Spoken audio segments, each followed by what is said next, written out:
Puno, how are you? Normal. Normal na.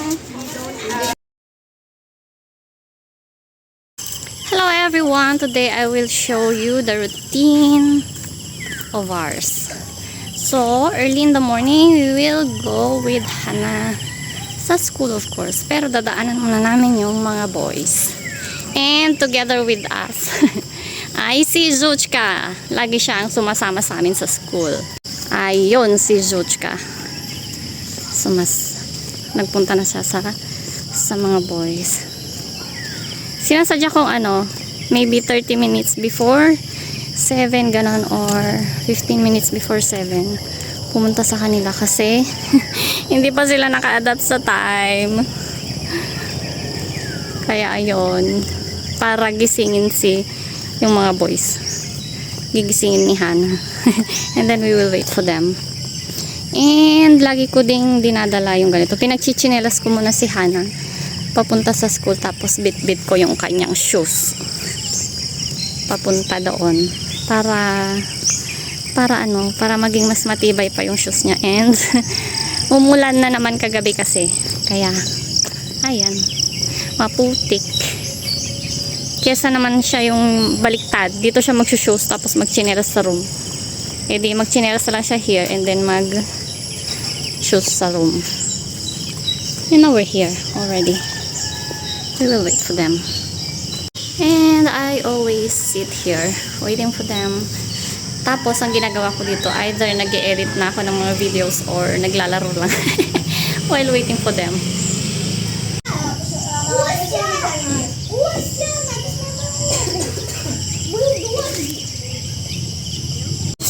Yan. The same lang din naman ang binibigay naming food. Pero ayaw niya pag sa bahay. Pero pag dito, ayan, kumakain siya. Parang gutom na gutom eh. At last, we will now go to school.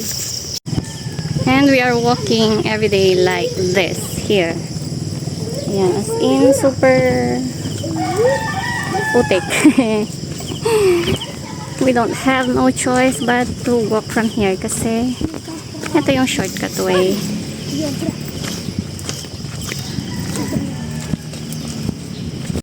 And tingnan nyo, diba, dumi na ng aking chinelas. Yan, and now we're at school already. And where is Kosa? Kosa is there.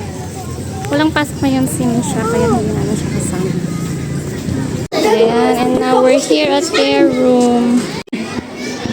Tinatawag ko si Joshka pero parang ayaw na niya, ayaw na niyang sumama sa akin. Gusto niya mag-stay. Gusto niya ding mag-aral. Yun, sumama din lang. Very good. Every time I send the kids here in school, sumasama si Joshka. Tapos ngayon pa uwi na kami.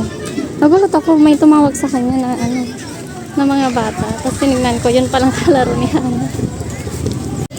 And now, I will go back home with Joshka. Tapos, babalik na lang ako later, mga 11:30. Before 11:30. I will walk again here sa park na to. Bayan. Yan. At pagkahaba-haba pa talaga eh. Diyan. Pwede kaming dumaan dyan, pero parang mas bet ko here kasi mas matigas yung lupa ng konti. I think. So, I will just go here. Yan. Yan na yung gym. And now I'm home and I will try to do everything within that span. Nung nakarating ako dito until bago mag 11:30. Kasi susunduin ko sila and then kakain syempre si Hannah at papaliguan ko pa. Kasi pinapaliguan ko before siya magpunta ng afternoon class. Kasi ang init ng afternoon class para hindi siya masyadong mainitan and mas lighter para sa kanya. And kapag afternoon na is, hindi ko na siya pinag-uniform. para maging fresh din. Kasi yung uniform nila is mainit. Yung yung tela. Nagtatanong ako dati kung pwede bang cotton na lang.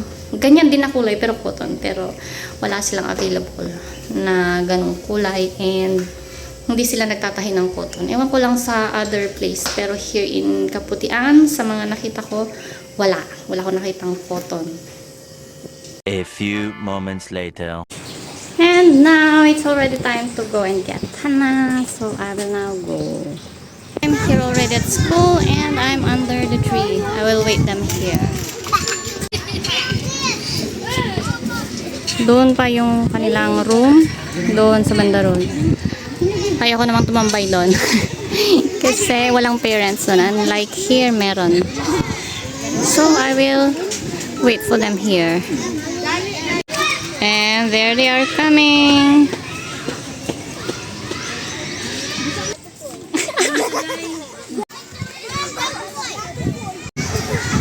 Ayun, punta daw siya kay Teacher Irene niya. Mag-bless.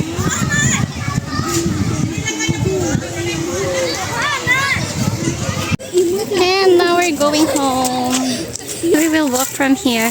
Kasi dito rin naman kami dadaan. Kaya, hahatid na namin si Kostya. A few moments later. And now, ihahatid natin si Hana for panghapon. As usual, dadaanan namin yung mga boys. At pati si Rujka ay papasok din. Ayan siya, oh. And now we will go. Ayan. And now we're here again at school. Today is walang klase si Misha kaya hindi namin siya kasama. Pero dyan namin siya hinahatid pag kasama namin. And I will show you as well some video na video ko dati last time. Nung kasama namin si Misha. See if I can find it. Ayan. While waiting for the teacher of Misha, ayan, nakipag-usap ako sa mga kids here. And it happened na friends daw siya ni Anna and the teacher already here. Yeah, nahatid ko na sila and now I'm going back home. And I will go back here mga mga alas 3, ganun. Or 2, before 3. Wow, Hana is here already. It's so early. First time yun, umuwi siya alas 2 pa lang. Nagre-ready pa lang ako kasi 2:30 punta na sana ako. Sunduin siya. Dito na siya? Sabi kasi daw ni teacher nila, tapos na yung nila, tapos na yung klase nila, and uwian na. So yun, umuwi na siya. Hindi ko na siya sinundo. Pero dapat sinusundo siya every hapon. Yun, ngayon alas 2 pa lang umuwi na. So yun. So, yun na yung routine namin. Every day. From Mondays to Fridays. Ganun kami. So, that will be all for today. See you on the next vlog. Bye-bye!